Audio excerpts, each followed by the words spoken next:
Lena says this. It's a hit or miss, but the standard fantasy animal sidekick cliche. Lena, sidekick animals are always cool. They're never done wrong, and you're the problem. That's all I have to say. That's pretty fair.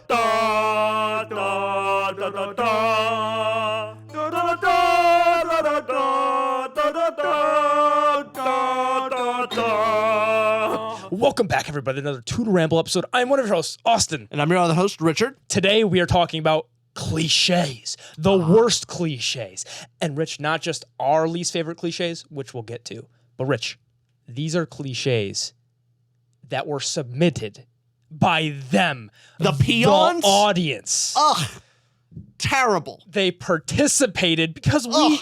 Gross. Rich, the opinions of sheep. Rich, we asked them to. Oh, then okay. we asked then it's fine, I guess. As long as they're doing what they're told. That's Keep important. them in line. Keep them in line, you know? Herd them like sheep. Yes. So we asked you all on Instagram, on Twitter /X, on YouTube community tabs. If you didn't see any of that, go ahead, follow us or put the notification bell on YouTube, because then you'll see when we post stuff like this to participate in videos and more. And also, our patrons submitted, and we're going to talk about our patrons' least favorite cliches. They pay us. We love them. And they join us for a book club every month on Discord. It's great, where we host a book club. It's a lot of fun. We're going to be doing our vote soon for next month, so we'll see. But anyways, this video is going to be out too late for this to be relevant toward our next book club. And anyways, check out Patreon. Check out our social media to participate in these future videos. So Rich, let's first, before we talk about what their least favorite cliches are, we're going to get to the number 1, 2, 3, what their least were. What is the difference between a cliche and trope, and what is your least favorite cliche, not trope? Distinguish those two, then we'll get into it. Both cliches and tropes fall under the umbrella of patterns of storytelling. So Indeed. Both can be a pattern that a story goes through in these things that you see in other stories. However, a trope is typically a more positive action because patterns are fine. You don't have to be completely original every single time. It's just not how storytelling works. However, with a cliche, it comes with the connotation of something that is wholly unoriginal, something that detracts from the story or breaks immersion. In some way, it is a pattern of storytelling that detracts from the overall story. Yeah, good way of putting it. And I'm taking that from definition here and a little bit of what you're saying. Maybe trope is just pattern that's useful, a useful tool, and cliche is unoriginal and uninspired. Sure. So when we're talking cliches, these are tropes that can even lean more into it. It's so much of a pattern that you did nothing new with the trope. You didn't even try. It's just... You didn't put a spin on it. You didn't try to integrate it into the rest of your story. It just kind of feels... like math. Yeah. We don't come to read stories for math. I don't like math. No, I stay away from math. So, Rich, before we get to their number 1 least favorite cliche, what is yours? What do you hate more than anything? Irrationally hate? Yeah. I've talked about it several times. I shouldn't have asked, yeah. You shouldn't have asked. But they don't tell the plan, it's going to work. If they tell the plan, it's going to go wrong. You see it in all the heist movies. You see it in a lot of these stories. And at this point, when it's done so many times, I now know what's going to happen in the story, and it breaks my immersion. What is your least favorite cliche? They all reminded me of several that I hate. So there's some on here that I'm now thinking, wait, maybe I hate this one more than the one I'm thinking I hate. But my go-to is always the moral character who kills all the henchmen and all the cannon fodder and then won't kill the big bad because they suddenly go, oh, I can't kill them because I'd be stooping to their level. When the whole entire story, you stoop to their level. That is objectively worse. I have the irrational least favorite. Like, honestly, it's not a huge detractor. That's a worse one. But for me, it has ruined so many stories. You know, teach their own. It's a personal thing of just like, oh, that's a real annoying. Yeah. You know, it teeters my totter is what it does. I'm touched. There you go. Teeters your totter? We have shirts that say that. Oh, that was so nice. You're welcome. We'll get right back to this cliche podcast episode with a very cliche advertisement from our one and only sponsor, Displate. Displate, the best company ever. I don't think it exists. Something better. Am I saying that because they're paying me? Yeah, a little bit. A little bit. I kind of are. But Displate, Displate. they are offering 27 to 33% off if you purchase a Displate in the next 4 days from watching this video. It goes down to 22 to 30% off if you use the code 22Ramble at a whole checkout. 22 to 30% off. 22 to 30% off. If they use the code 2 to Ramble, 2 to Ramble. 2 to Ramble gets you 22 to 30% off. If they go onto displate.com/2 to Ramble. Oh my God, who knew that if you could use the code 2 to Ramble, you could get 22 to 30% off? Damn, wow. If you want to get 22 to 33%, I think we got the... It's a lot of percentages points that are off, and Displate is kind enough to let us do these very weird advertisements for their great products. I'm going to bet they actually don't watch our ads when we do it. Victor's the best. He watches everything we do. No, no. Just fine. Hey, Victor, if you ever watch. Now, Displays, just to give you a quick thing, they are magnetic posters. They have sponsored us time and time again. Please go check them out. They have been kind enough to sponsor two old hooligans like us, and they are quality products. We would not take an advertisement from someone otherwise. We love them, use them. They're fantastic. We'll get right back to the Cliche podcast episode. See y'all soon. Thanks for listening. So now the number one trope cliche, almost stumbled there. The number one cliche people hate the most is the chosen one trope when it becomes a cliche. That makes sense. Especially the frequency of it. It's everywhere. This is the most submissions we got, and I can give off some of the opinions here of why people hate the chosen one trope when it turns to cliche. What do you think they said? Why do you think people hate it, and do you hate it? I don't. Okay, yeah, I hate it when it becomes a cliche. It's not fun anymore. There is actually there's a certain point in your life where if your life is not going so well and you want that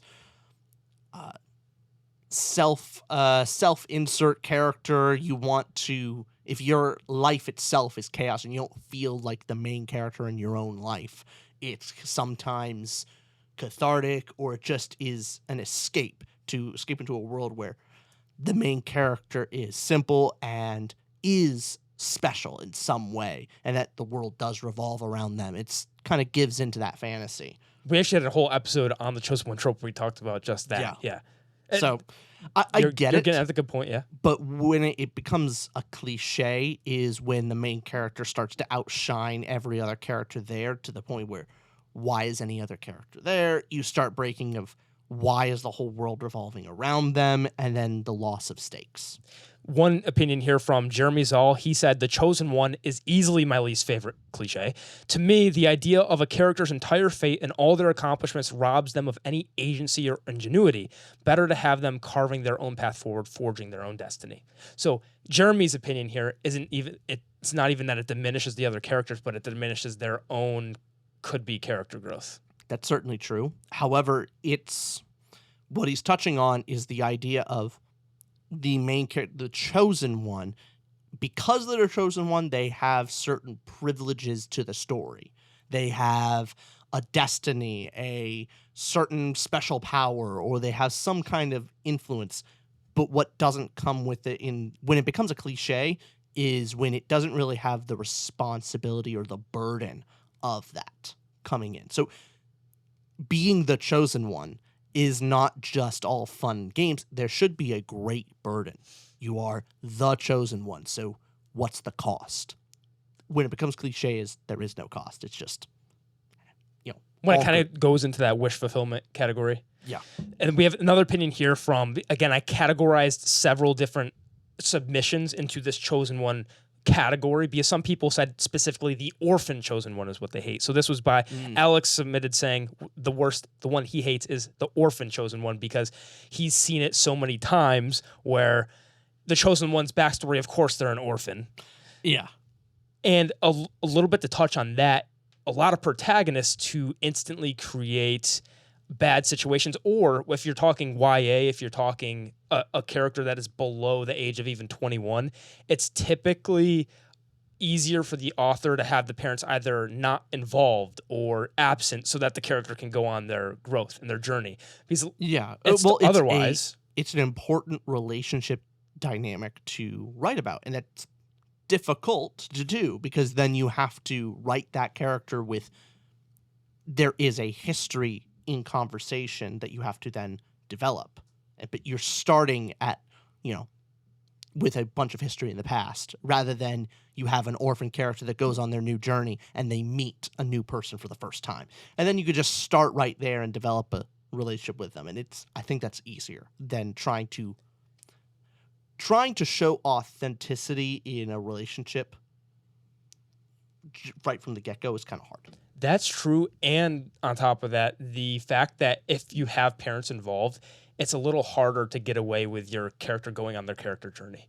Sure, Because like why would your parents allow you to... Harry Potter's easily able to go on his journey because he has horrible adopted parent. He's orphaned by aunt and uncle, but they're horrible to him. He easily can go on his journey. Or you have any chosen one type character that Paul Atreides, his dad dies, able to go on journey with mother, but little caveats there here and there. Yeah. But having a YA, an aged character, not have the parents involved is kind of a natural, like, oh, now you can go on your life's journey. A lot of us don't grow up. Maybe, I mean, hey, our parents being around, a lot of us, maybe you don't grow to that next stage until you're the oldest in your family. Like, think your grandparents, the parents to you.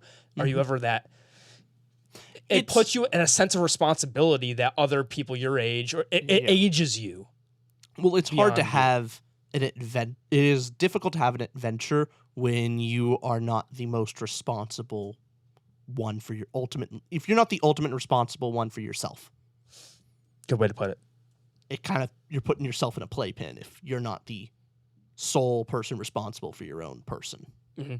Well, Rich, this is the second place one, so this is right behind where our audience, this is coming from you, okay? We're going to commentate on what you say, and we're going to say if we agree or disagree. I think with the chosen one, what's your synopsis? Do you agree overall, disagree? What would you say? Just because of its frequency, I would agree that it's a pretty bad cliche at this point. It's used so often, especially with manga. It's heavily prevalent. It's annoying there. In everywhere else, it's the same thing. I'd say when it becomes cliche, it's annoying, but I think I like it. I like the trope, and I think if book bad, chosen one trope bad. I think it's give or take. It can be done well though. It's one of those that isn't inherently. It's not a type that's inherently bad.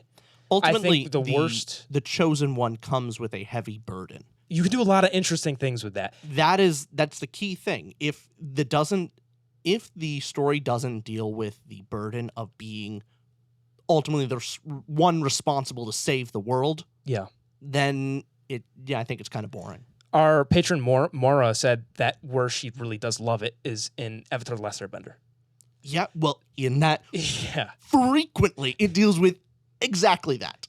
Precisely the burden of being the one to save the world. That's what makes it compelling. Exactly. Same thing with Star Wars and, Anakin Skywalker. You deal with Rand Althor and the Wheel of Time. Kind of can go on the list. On King Arthur, in all honesty. You go back to some of the classics. Paul Atreides. It's very much your hero archetype hero's journey can be chosen ones as well. Yeah. It can be done well. You just have to deal with the burden of that great responsibility. It's one of those things where a lot of these submissions that you'll see are things that are so popular that when something becomes so pervasive in stories or culture and it's used so often, it could get annoying. Because once you see, hey, so many superhero movies are out, we're over flooded with superhero movies. Now we're going, okay, we're not eager as much to go watch the next superhero movie. Whereas, hey, if Tutor Ramble starts doing 3 episodes a week, when we had 1 episode a week, people were coming to Tutor Ramble like, you only get 1. That's it. You only get 1. Now that you get 2, you could be more likely to go. Yeah, I'll skip this one. Because I'll just start doing it twice a week. Don't take it for granted. We're leaving next week. So, what I see a lot of this is when it's a trope. A trope is a good story pattern that's worthy of repeating. Yep. And a cliche is basically a trope that wasn't fully understood. It's the chosen one can be a cliche because they didn't understand what makes that trope compelling. Yes. And so it's the veneer of a trope. Yeah, I would say my verdict then is the chosen one trope is that I approve. Yes, it could be done poorly. That's mine, though. I'm Frequently. surprised it's number 1 from you all. So here's the number 2. This, I'm very curious what you think. This is the friend/enemy to lover. And specifically, what a lot of the audience was saying was that they would prefer they like the friend/enemy with the main character, but they would rather have it end up platonic than in the relationship. They prefer the platonic just stay friends, or the reverse, just stay enemies, rather than having to fall in love by the end of the story. Well, I'll be honest, I've only read 2 romantasy books. Both of them are enemies to lovers tropes. Which are those 2, Akatar and Fourth Wing? Yep. Only got the 2, so... Yeah. But with that, I'm kind of surprised to some degree. I know it's fairly common, but the whole enemies to lovers trope, from how it's been explained to me on the allure of it, especially from a woman's perspective, is your enemy is someone that inherently has to respect you. Like, you don't have you respect me? We're not enemies. We're acquaintances. That's different. It's worse. You don't feel anything. It's just Ambivalent. apathetic. Exactly. You got it right. Yeah, that's nice. But no, an enemy actually has to see you as a threat. Like, a proper enemy respects you enough to be antagonistic toward you.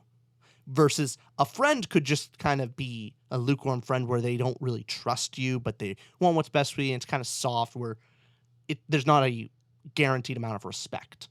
And so that whole enemies to lovers thing is you inherently have someone that respects you, and then you turn that into love. Oh, so if you're down and you're feeling sad, your friend will help you. Your enemy will try to push you further because they don't want to see you at your best, because they're fearful of you. They believe that you are a threat. They think you can get out of it, and they want to push you while you're down because they fear you. So in a way, our enemies...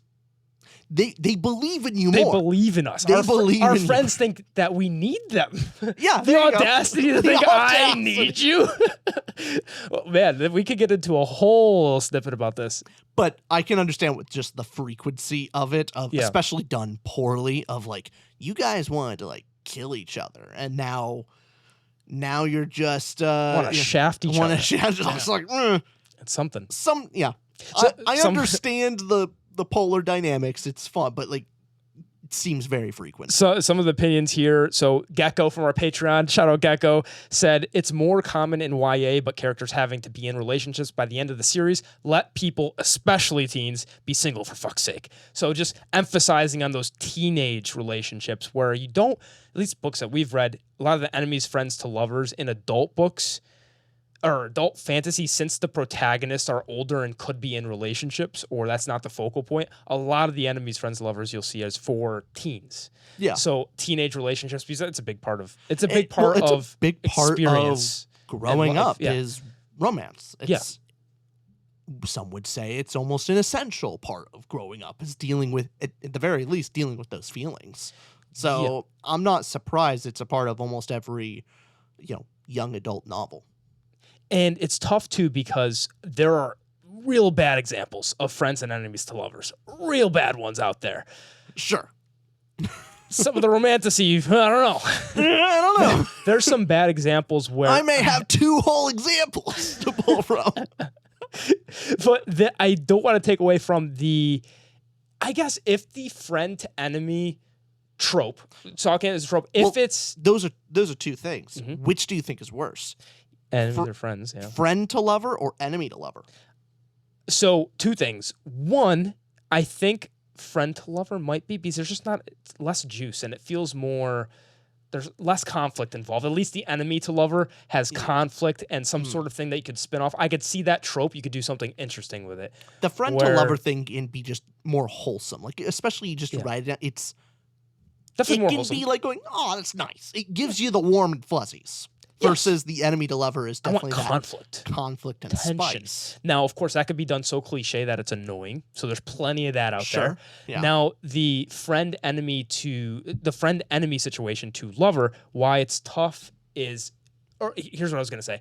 When it's not the focal point of the book, I think I enjoy it more. Where in epic fantasies that we love, there's so many friend enemies to lovers that have nothing to do with the grand scope of the story that we bypass because it's such a small portion of it. Think of but hey, Stormlight has plenty of them that you wouldn't at first go, it was a friends, enemies, lovers, because it wasn't the whole point of the story and plot line. It also, with that length of time, feels far more natural. Exactly. So you were able to build that, whereas instead of shoehorning it in quick scenes, but also think, again, I don't want to give any spoilers for anything, but there's plenty of in our stories that we love where it's just a side piece that's either feels more wholesome or feels like it was more deserved. So I think that you can get away with it when it's not. It gets the worst of the cliche when it's the focal point, and you could pick it apart where if you're reading the book for friends, enemies, and lovers, and you don't like that relationship between them, it ruins the book. Often it has to work. What I have found is where it becomes bad is that the characters feel like different people when they're together. That's what kind of annoys me. It takes me out of the story is when like your main character is with the romantic interest and they now seem like completely different person. Not just like they act differently. It's just they're now making decisions they really shouldn't be making. They are kind of breaking from their character when they're with another. And so it just kind of takes you out of the story to some degree. Breaking in their motivation shifting in that way. And maybe some of that is because the relationship does change them, but you're saying it in a way where it shouldn't change them in this way and they still do something differently. Yeah, especially when they go right back to being kind of a completely different character when they're not around. It's kind of jarring. They seem like two different characters. And I'm specifically referencing Name of the Wind, by the way. Oh. It's one of my biggest frustrations with it of like I hate the character when they're together. Man, and then when they're not together, he's fine. Just not annoying. I've got to read that book. You do. The next trope, this is the next most hated one. A lot of ties here. So this is tied with some of the others. I fully support and endorse this bad cliche. Okay. This is horrible. It's very hard to get it right. It is character resurrections or fake out deaths. Oh, yeah. No, how do you even do that well? How does that become... I don't even know if there's a trope version of that. I think it could be done well when it's more whimsy or the point of the resurrection or the fake out death isn't supposed to... If it's the point isn't to punch you and make you cry over the death or want to feel the sadness, I feel so cheapened out by it when it's, hey, care about this character dying, feel the grief, then they're back, and then it makes you think back on an emotion like you lied to make me feel that way. So now I'm no... Oh, yeah, you got a point here? Your finger's up. Counterpoint. Yeah. Gandalf. What about... Yeah. Fake out death. Ooh, okay. Good point. Gandalf. Pretty directly. Why did that one work? Because it's Tolkien. But besides it being Tolkien, maybe part of it with Gandalf. So Boromir, if Boromir came back, I would have been way more upset. Where Gandalf coming back because he's more ethereal and he's a wizard and my concept of him was always this omniscient more guide than he was the character. It's not the emotional gut punch of his loss. It's more of the growth for the characters because him being gone allowed Frodo and the Fellowship needed to happen for the Fellowship. But good point on that. Yeah, that's a good point because I think for Gandalf it does work. But why is that? Why do you think it works, or does it not work for you? I think it becomes almost neutral if there's another reason for it. Like their loss, their death, led them to a different growth. Like, okay, now their journey, their adventure now has to take on a different path. The safety net is gone. There's something else to it.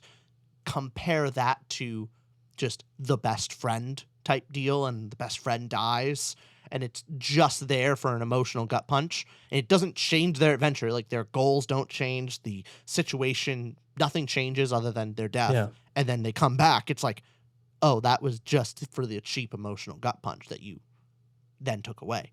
Versus Gandalf, it's, hey, wow, the story would be very different if Gandalf survived.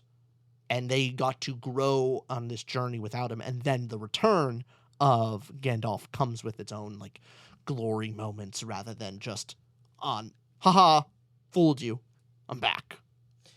Right. We have so movies and stuff commented. One of our audience members here said going to go with the obvious fake deaths. Now it can be done well, like in Lord of the Rings, but can also get very annoying, like somehow Palpatine returned. So even the people, even the audience here is referencing when, hey, it can be done well here, but it's done poorly here and here, and that Gandalf portion, part of it too, maybe is from. I think there's a little bias as well today because it's such a classic. So in one way, it's not like Gandalf's death surprised me incredibly well. Watching it I guess it's one of those things that's past culture to where it would almost like being angry that there's elves and dwarfs in there. Like, oh, how cliche are elves and dwarfs? There's a classic charm to it, and also the storytelling of Tolkien. The old mentor dying is like let's talk about our frameworks, because if today with more grim dark or more grim real kind of being realistic or gray, a lot of the gray who's right, who's wrong, and modern fantasy with a fake out death, it's that death and gut punch is more focused on the character interactions, and that story element is supposed to be shocking and jarring, and they're trying to make you feel a certain way. Whereas more classic, a classic fantasy, something with a scope like Tolkien storytelling, is more like sitting by the hearth, and you're there. I'm not there just for, I'm there for the something greater than just that death. I guess there's just a more appeal to a classic fantasy than there is when the book is going for something directly different, where, help me if I'm wrong here, with the distinguishing between genres, where are we more lenient with Tolkien than we are with a Joe Abercrombie, because Joe Abercrombie's writing a very different style of story, where Tolkien's style of story it's poetic, it is comforting, it's like a fairy tale in a way. So when I'm reading fairy tale, when I'm reading something that is less real, it's more in the wider. You get what I'm trying to get at here? The main thing is there's more to the death and more to the return than just, oh, they're dead, now they're sad. If it's more than that, then maybe it's more acceptable. Yeah. To that point, I think what's even better than Gandalf's death in the fake out aspect of it is in Lord of the Rings, when Frodo is given the fake out death. That you think Frodo's dead. Right. And now Sam has to pick up the ring. And this is in the books, by the way. And he's like, oh my God, Frodo's dead. I have to continue on this journey. And when I was reading it, I was so... I've read it before. I was watching the movies. I know Frodo's not dead, but I was so absorbed by it. I was like, oh my God, what is Sam going to do? And then when you find out and you hear, Frodo's alive, it's this well of emotion of... One, it's close enough that you get both the emotion of Sam realizing picking up this new burden. You see another side of him of, he's willing to go that extra mile and continue on the journey. And then his relief and, I'm going to go rescue Frodo. I got to know way more about Sam in that moment. And then I got that emotional wave through. I felt his emotions all through it. Versus a fake out death, like you just get the scene, they're dead, I'm sad, and then, they're alive again, I'm happy. There's more to it than just happy, sad. Yes. It allows Sam's character growth. It does something other than just a reaction to the death. Yeah. I like that a lot. Actually, so I was very firm in my I hate this trope, but those two examples with Gandalf and Frodo, I mean, it's no surprise I love Lord of the Rings. And so those are great examples to use.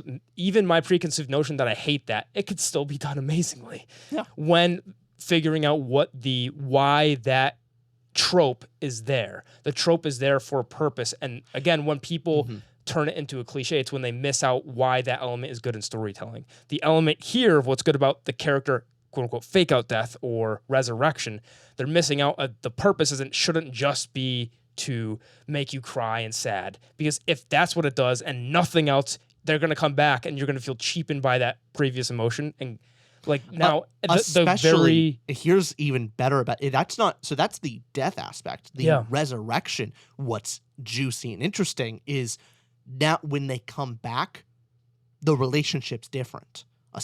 the character that stayed alive has changed because of that death, and now the character comes back. So now you get to directly see, how much a character has changed, or vice versa. So when you get to when Gandalf finally sees the rest of the Fellowship, the other hobbits again, they're different. When Frodo sees Samwise again, when he sees Sam again, Sam crawled up the tower and rescued him, like fought off the orcs, and Frodo's been like, "Oh my God, what happened to Sam?" He's real different. Yeah. It's been like 2 hours. He's like a different person now, and you get to see that change. It's also important with that resurrection to know what the limits to the magic is, because in Lord of the Rings, it's very clear that Gandalf, being a wizard, can get resurrected. Elves live longer. Hobbits and humans, if one of them was more resurrected, I'd go, what's the scope of this magic? If Frodo, instead of the fake out death, could be literally brought back to life, well, then the journey of him going to Mordor, he could just keep revive him constantly till he gets there. So at least with Lord of the Rings, with the soft magic of Gandalf, because we don't know exactly what he can do, so it's not strict rules, we do know that he would be the figure that could be resurrected or come back versus others, where I'm not going to spoil this book at all, but Malazan, we have a book review on it. Go check out that one. But with a book like that, the problem that I sometimes have with resurrections or fake out deaths, resurrections specifically, is not knowing what the limits are, because it takes away a lot of the stakes. Yeah, if resurrecting takes away the stakes of, characters can just come back, and I just need to know what the limits are so that the author can't just do anything. And then if you can bring someone back to life, there should be strict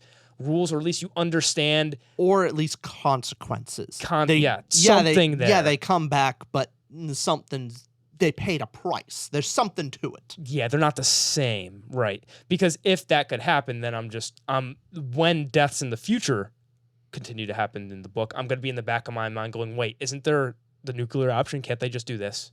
So, you know what? I don't hate it as much as when we started the conversation. Good. I'm doing my job right. I'm going to convince you into liking all these Did you change your mind on it too? Yeah, I was just kind of, I didn't like it either, but because it's you, I'm trying to, be antithetical to you. That was helpful. This is making me think now. I'm like, that's great. So this next one, okay, I'm going to double down. Are we just doing this whole thing of cliches and we're going to convince you that they're good, the listener, of why they're actually good? Rich, I want to see the mental gymnastics you can make. This next cliche, there is no way you can convince me that it's good.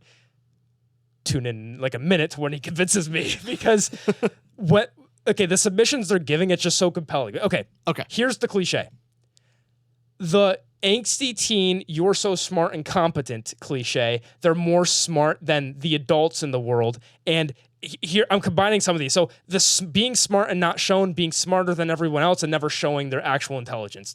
They're just smarter than everybody and they're 13 and they know science better than every grand wizard and epic person ever. That cliche. Defend that. Ooh, I'm gonna have a hard time with that one. What's the trope version of that? So here's some submissions that we had. So Johan, Library of Vikings, submitted this one. He hates this trope. He said the angsty teenagers somehow being smarter, wiser, and better with words than world leaders. That's a great point. We also had this submitted by our patron Mikey, who said a character being immediately competent and or better than everyone else without having any development earning their expertise.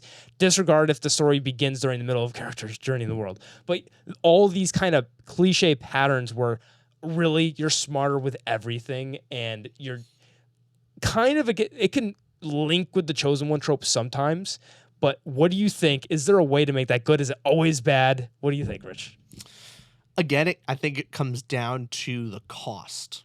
Yep. What is the cost of that genius, and what are the obstacles in the way, and why? So I think if you make a story deliberately about like, hey, look, it's not about the character's growth in practical terms. It's about the character's maybe social growth. So they are a genius, but they're terrible at actual communication, to being an angsty teen.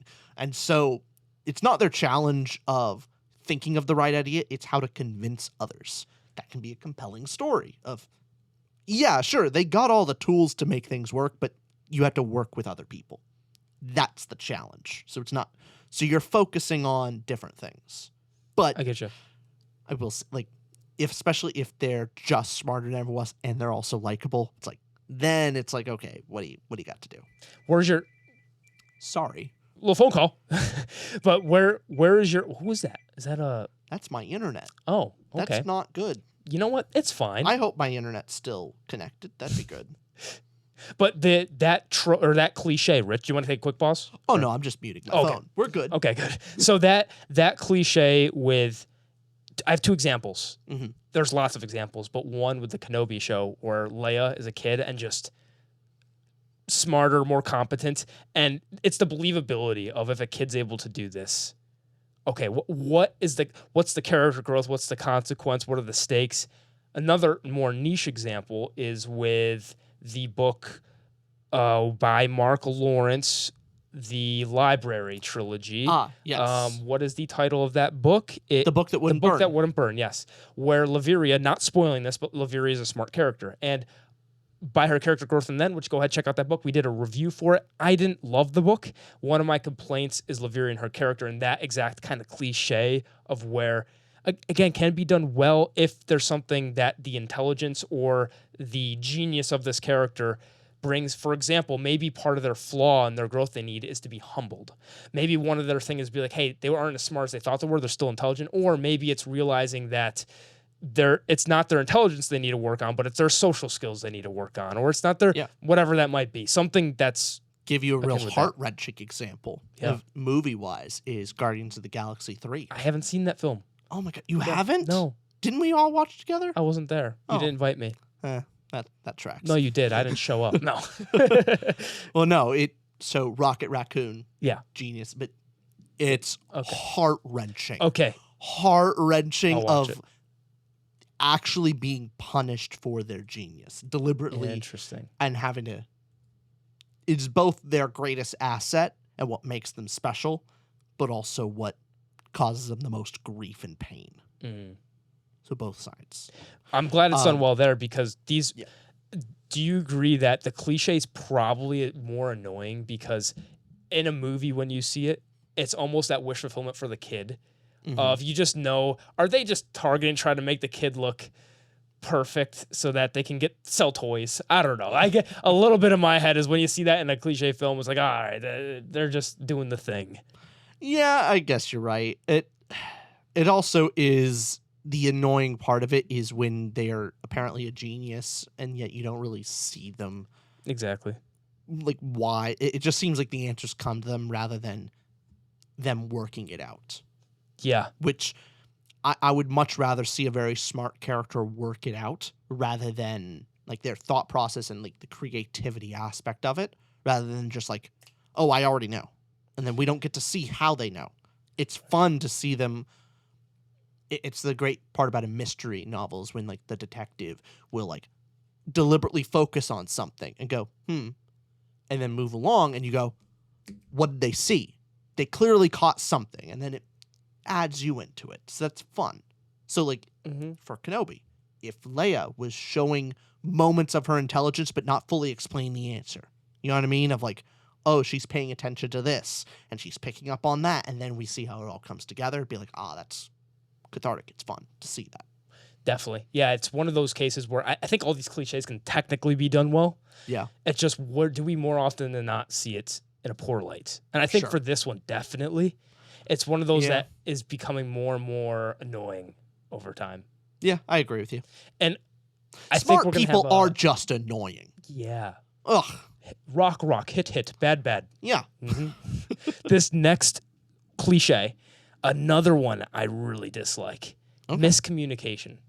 The miscommunication. I don't think you're gonna have a lot of fight with me on this one. The miscommunication cliche. What is so bad about that for you?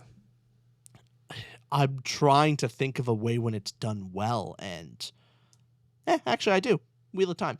But it's deliberately it's frustrating. Even in Wheel of Time, it can be annoying and frustrating. It's kind of the point that it's miscommunication is stupid. Like it doesn't have, it's something that doesn't need to be there. And it's a really stupid obstacle that once you get over, you go, of course.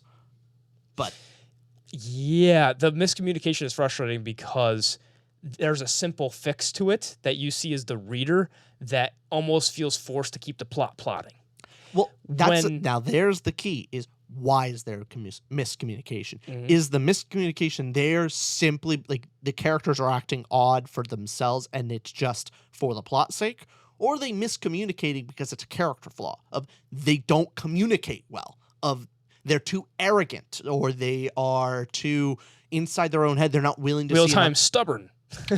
There we go. They're all stubborn. Yeah. Well, the whole thing, not even just stubborn, but they're not able to see a different person's perspective. And so they miscommunicate often, or they don't trust one another. So they are miscommunicating, thinking, oh, I have to lie. I have to hold back information.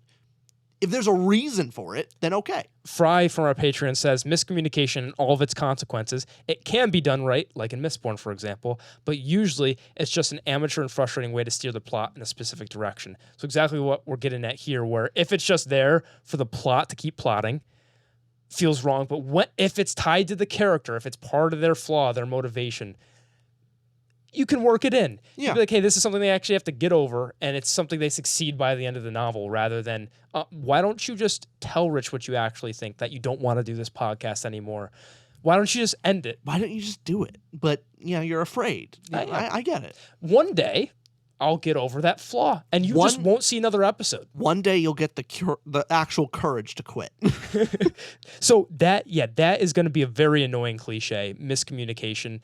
And I don't think too much else to say on that other than bad, but hey, make it a part of the character. Do something interesting with it. Even when it's done well, like even when you can do it well, I don't think it's amazing. No. It's not like we're the chosen one. Done well is awesome. Yeah. Miscommunication done well is okay.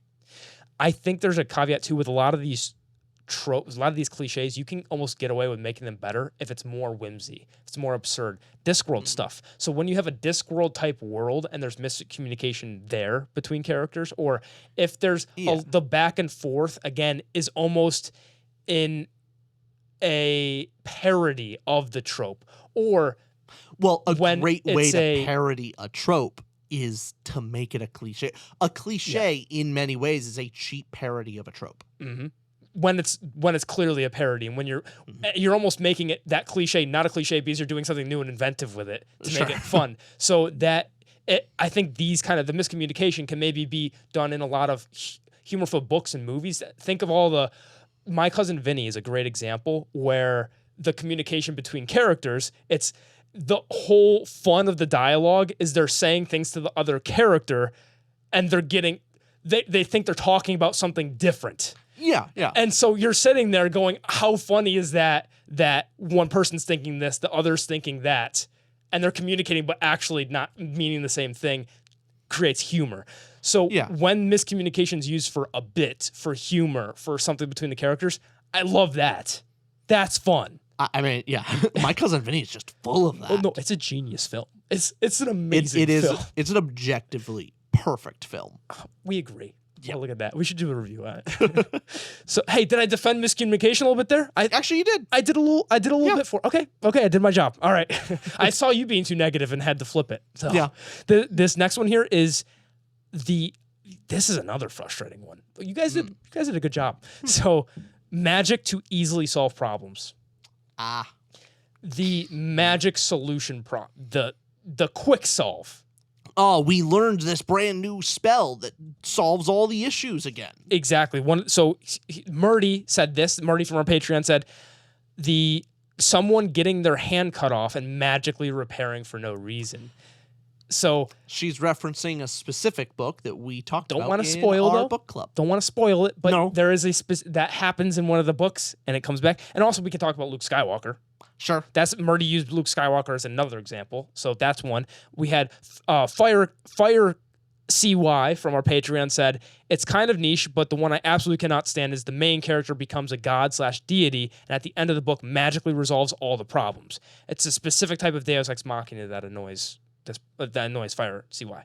And so that kind of by the end of the book, or is it a Deus Ex Machina type magic solution? Is it you grow your arm back and takes away the consequences of what that could mean for the story? And a lot of this is going to your point you made earlier, where what are the consequences to this trope/cliche? Again, trope turning into cliche. So a cliche doesn't understand why a trope did what it did. Yeah. They just do what the trope does without any of the underlying reasons and fundamental consequences to it.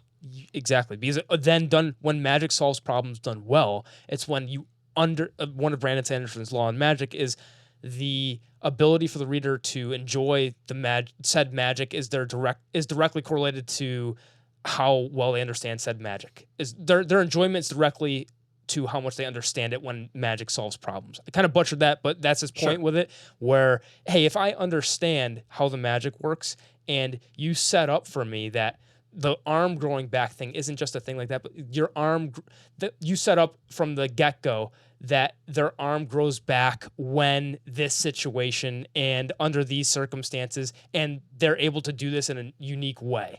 Or it leads to something cool. I'll even do something like Army of Darkness. Oh, yeah. Yeah. Cuts off the arm and it gets like a metal hand, which ultimately doesn't do much. But then he puts on the cool chainsaw. Yeah. It's like, cool. Awesome. Like, it's just part of it's not imagined. I get it, but it's the removal of consequences, but it's also, it can be fun if you turn a disadvantage into an advantage. So, yeah, they lost their hand, but now they gain something else in a creative, fun way. Exactly. So that is the magic to easily solve problems cliche. And finally, we're getting to mine. They finally made it on the list. My least favorite cliche, the won't kill bad guys, the big bad. The won't kill bad guys, the killing through henchmen, we talked about it briefly. Do you have anything more to say on that of why it's bad? Why it's bad is because it doesn't make sense. If it's the case of they're willing to kill all the henchmen and all the other things, but they're not willing to kill the big bad, it's like, well, that just doesn't make sense at all. That just breaks it. I don't think there's any way to fix that specifically. Other than, no, I do. I have fixed. What's that? You're willing to kill the henchman. You come to the big bad, and you can't kill the big bad because you find out who they're related to. Like, it's your father. Yeah. It's something. It's personal. It becomes personal. Yeah. And that's why you don't do it. Mm-hmm. It's annoying when the character gives like a whole moral lesson of like, I'm better than you. I won't actually stoop down to your level, and like murder is wrong. It's like, well, they massacre. In a way, Luke millions. Does that. Luke kills a bunch of people and then goes to Darth Vader and says, I'm going to change him. Yeah. Pretty much. Oh, no, it is. It's exactly what it is. It's exactly what it is. But why does it work? Because it's personal. It's his father. Yeah. It's his father. Yeah. And that's the whole thing of, and it just goes to show it's a rejection of Palpatine's ideal in the dark side. So you can kill aimlessly until it matters to you. Yeah, exactly. So it's very selfish. Luke, bastard. That's the main thing is we know that clones and stormtroopers, their lives have no value. Mm. That's what we're learning is that no named people that don't have enough social media followers, they are just irrelevant. No human value at all. You actually don't have value if you don't go to our social media and check out follow us. Yeah. If that's so there's different versions. It goes us because we have people that watch us, right? That is true. Anybody with bigger numbers than us, they're worth more than us. They're worth more morally, societally, ethically, just everything around them. And they're more intellectually smart. Actually, they are worthy of attention. Now you and I, we have to take how many views we get and split them in half since there's two of us. We can't both share those. True. And then we have to fight over who gets to take the others. So who has more social? Well, that's the real threat of danger is a real quick way for one of us to just double our human life value. Mm-hmm. Is if I kill you, I take the entirety of our social value. Wow. I can double it overnight. Wow.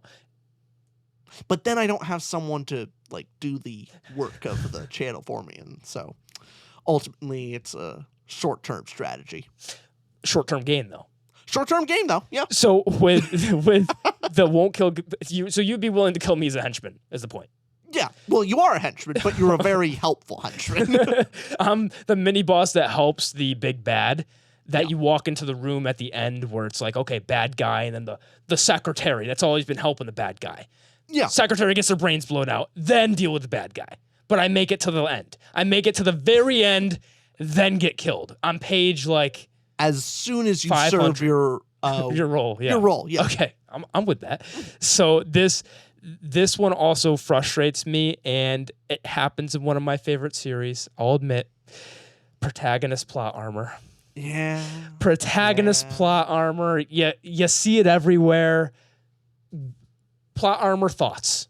I mean, in general, it's annoying. It just can kind of take you out of it. Thing is, how much of that is plot armor is just the plot happening, and so like the character goes through amazing things and survives. Like if they die, then the story kind of ends. It happens a bit in Red Rising, I'll admit. Thing is, it happens in some books more than the others. There's a couple of them I don't think it happens really that often. Like, Golden Sun, I think, has very little plot armor, if at all. Now, when we're talking about plot armor too, you're directly referencing to, hey, is it just the plot happening and the protagonist survives? The saying that this isn't me saying this, other people said this, but looking at the two phrases of is I'll flip those words. It's they're the protagonist because they survive, or they survive because they're the protagonist. Changing those words around of when a plot happens and you feel like they had plot armor, I think that was a poor job, and you feel like the author wrote themselves into a corner. Mainly, so it's a big lack of agency. Yeah. If they get out of a situation because someone comes in, saves the day, and it's just random chance, it's like, okay, they didn't get out of it themselves. Versus they get out of it because maybe they made a friend. Even if it's someone came in and saved the day, if that person is someone that they helped earlier on in the story and like made that connection, and then they save, it's like, okay, it feels more coherent and not so plot armory. But if it just happens, or it's just luck and that's not a part of the system, it doesn't work that well. Versus, again, Wheel of Time writes it into the story. Wheel of Time does every trope. Well, here's the thing. Robert Jordan was a genius. He cut it off at the pass. He knew, like, hey, you know what's easier to do? What if I just deal with these tropes? And, like, plot armor is so nice to use. It's so much easier. What if I wrote plot armor into the literal magic system? Magic system has plot armor. It's a function.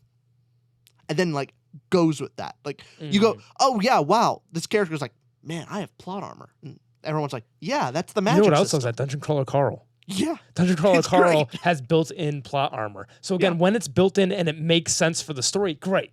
Yeah, you're following along. It's fun. The suspension of disbelief's there, but as soon as you have, especially with the high-stakes, grimdark, these consequential books where your Game of Thrones, your Song of Ice and Fire, where if the point is anyone could die. If the point is, look, it's very real where this political drama, this space opera, anybody can go. And then when you feel there's plot armor, you're going, wait, this is not what you promised me this whole time, which is part of many reasons why season 8 failed. Lots of reasons why it failed, but it's one of those things where it loses that touch of, you promised me that this was the high stakes, anyone could go. And now, wait, why is this character should die if you're trying to present something more real and gritty. It just really takes you out of it. Totally. It takes you out of the story and going, oh, the author couldn't figure out a way for the character to get out on their own. And they wrote themselves into a corner and had to pull this out of their ass. And that's what it reads like. Now, there's plenty more cliches people mentioned. I really want to do a quick throw out there of some of the lunatics out there. Oh, okay, good. Some of you loons out there, I'm going to reference you by name. Some of the great examples of why democracy is cringe. These are the people, if you go, hey, democracy is a pretty cool idea, you throw them these examples of, like, you really want their say in things? Yeah. Look at this. One person. Let me make sure I get your name right, okay? You better be watching this. Here we go. I just have to control I thought you had F. it up. I do. I had to control F to find. Okay. Lena 1842. Lena 1842. Lena 1842. Thank you so much for watching. But besides that, Lena, Lena says this. It's a hit or miss, but the standard fantasy animal sidekick cliche. Lena, sidekick animals are always cool. They're never done wrong, and you're the problem. That's all I have to say. That's pretty fair. So think Discworld books. Think even in the book that wouldn't burn, the book that I didn't like that much, there was an animal, and I loved it. There was a doggo. There was a bird, I'm pretty sure. Great. Anytime there's an animal, a talking animal, a psych, how can you do animals wrong? Even a bad writer can't do. No, I'm not referring to Mark Lawrence for this. He's a fantastic writer. A bad book, bad writer, even the animal will come up on top. You just can't do it wrong. Ever. Full stop. I'm going full in. Thing is, it could be a cliche, but it almost always works. It Yeah. works. It's so easy to make it work, and it somehow always does. It's so good. You're in agreement with me, right? Oh, I'm in agreement. No, she's wrong. I think she. Lena? Lena, I think so. But I'm assuming. Lena, never watch us again. No, please watch. So that's my thought. I'm curious too on anybody that wants to comment on when they've seen the animal done wrong. If we missed any cliches throughout here, there's plenty more you all submitted. If you guys want us to do a part 2 for this or just talk cliches in the future, comment to let us know. Otherwise, we won't redo it. Just, hey, if you really like this, want us to talk about it more, do let us know. If we don't see that, we'll go on to other topics and go for there. So this has been another ramble. This teetered my totter. Did it cringe your democracy? Yeah, it did make me. The last one made me lose even more faith in democracy, and it's already pretty low. But for the most part, they had some great takes. That is true. I mean, Little faith restored. We did take almost every single cliche and talked our way into saying it actually could be good. It's not that annoying. We did. In some ways, we did. We took everything they said and said, what about the opposite? We did some whataboutism. Yeah. The whole time. We did. We were contrarian. What about subscribing and doing the notification bell? I don't know. What about joining our Patreon and giving us money by, buying bookmarks of ours that we have and things? What about T-shirts. just checking out our next episode and not listening to any of this? Because you know what? Honestly, if I was listening to a podcast and people promoted this, I do get the viewer. I don't like things, comment. I'm one of those lurkers. You're a silent enjoyer. I'm a lurker. All the people that I love and support, I watch their stuff, laugh along. I'm intrigued by it. I very rarely interact with things. So I get it. I appreciate you lurkers. We appreciate you. Anybody that's never said a thing, honestly, you're the real ones. Yeah. Probably the bad message to give. We appreciate all of you. This has been another episode to the Ramble. Yeah. All right. Bye, all. See you all next episode, week, sometime, Friday, Monday. Bye.